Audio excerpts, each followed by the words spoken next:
Bonjour à tous et bienvenue sur la chaîne Think Holistic. J'ai créé cette chaîne en 2019 avec comme objectif de vous partager mes réflexions, mes analyses et mes connaissances dans certains domaines que j'ai pu étudier et expérimenter. Comme vous avez pu le voir, j'aborde des sujets différents et entre lesquels il peut être difficile de créer des liens parfois. Moi-même, j'ai mis du temps à avoir cette pensée globale ou disons holistique, pour ne pas dire des années. J'ai connu aussi de grosses difficultés, j'ai dû faire face à la maladie de Crohn, qui a été un vrai moteur derrière mes questions sur la santé au sens large. Je pense qu'on ne peut pas toujours parler de hasard. Parfois le sens est compliqué à saisir dans l'instant. Quand je relis mes textes écrits il y a 20 ans, je constate que j'avais déjà en moi ce fil conducteur. J'avais cette intuition que nous compartimentons trop certains domaines et que nous avons au contraire besoin de créer des liens, car notre cognition, ou disons notre cerveau, fonctionne de manière systémique. Mais cette pensée ne doit pas être trop intellectualisée, car l'intellect a son domaine d'action propre. Mais il est très important pour analyser, structurer et synthétiser. Cette démarche a été, disons, mise à l'essai par la pratique en expérimentant chacun des domaines dont je vous parle, car j'essaie le plus possible de rester pragmatique et de garder un objectif concret, qui est d'essayer de devenir un individu meilleur. Cette notion a de multiples noms selon les traditions et les cultures. Jung en faisait référence sous le terme d'individuation. Je parle aussi de vertu, ou disons de qualité, avec le modèle des 8 qualités majeures proposé par Alain Grobon, auteur du site Vers un sens de la vie. Et le socle de fond qu'il me manquait pendant toutes ces années, je l'ai découvert à travers le modèle des 8 circuits de conscience de Timothy Leary. Au début, j'avais une vision très intellectuelle de notre constitution. Puis avec l'énergétique, on pense forcément aux centres vitaux et aux différents corps qui constituent ce qu'on appelle l'aura. La naturopathie nous parle aussi des tempéraments, puis il y a les types psychologiques.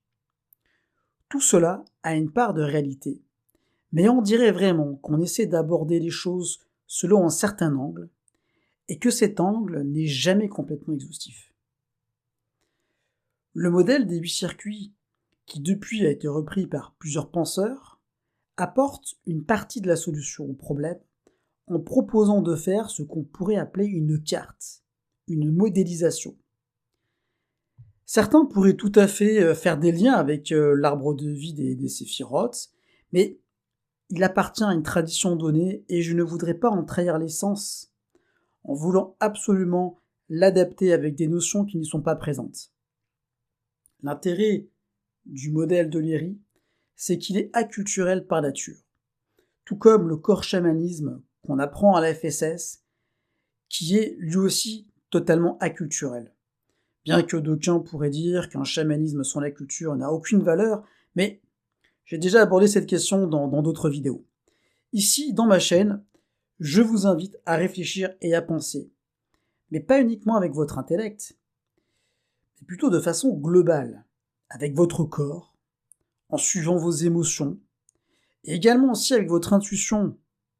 Je vous invite à suivre le mouvement qui a été notamment initié par ces penseurs et auteurs contemporains ou anciens qui nous invitent à bousculer notre système de pensée pour retrouver une liberté.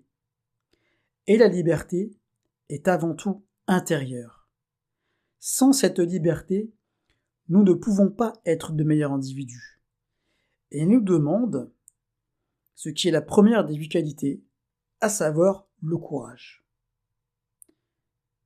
8 qualités majeures, 8 circuits de conscience, l'octuple sentier du bouddhisme Theravada au bouddhisme des anciens, 4 types psychologiques et leurs versants extravertis et introvertis. Ce 8, cette octave, c'est le symbole de ma chaîne, car elle montre en quoi cette harmonie nous entraîne dans un cercle vertueux vers une meilleure, disons, version de nous-mêmes. Cela ne veut pas dire que tout devient simple, cela veut dire que nous devenons plus libres et plus complets individuellement. Ce chemin et cette voie nous conduiront à mieux nous comprendre, et donc, logiquement, à mieux comprendre autrui, ce qui veut dire, dans la terminologie du modèle des 8 circuits, à potentialiser le 4e circuit, qui est celui de la dimension sociale et du groupe, grâce à l'action du 8e, qui est, comme le disait Léry, non localisé, et sans doute, selon moi, en lien avec la notion du soi, avec un grand S. Ce 8e circuit, on pourrait dire qu'il est le réceptacle du processus d'individuation qui va ensuite être matérialisé dans la dimension sociale qui est représentée dans le modèle par le 4e circuit. Mais tout cela implique le soutien et l'harmonisation de tous les autres aspects qui nous composent, c'est-à-dire de tous les autres circuits. Pour y arriver, nous avons notre science, notre technologie, notre esprit critique, ainsi que tout un panel d'excellentes pratiques qui ne demandent qu'à être utilisées à bon escient, c'est-à-dire avec la sapiens. Expérimentez par vous-même. Le Bouddha disait qu'il ne faut pas croire, mais qu'il faut tout amener à la lumière de sa propre conscience ou dans son propre esprit critique. Donc faites confiance à vos sens, à votre instinct, à votre intuition, et faites confiance à votre intellect. Le modèle des 8 circuits peut justement aider à déverrouiller des portes dans notre cerveau. Et ces portes, on les appelle des circuits de conscience. Il peut donc nous aider à développer notre potentiel, à avoir plus confiance en nous, et donc, aussi, par voie de conséquence, à élargir notre champ de conscience. Bonne découverte à tous, et à très vite.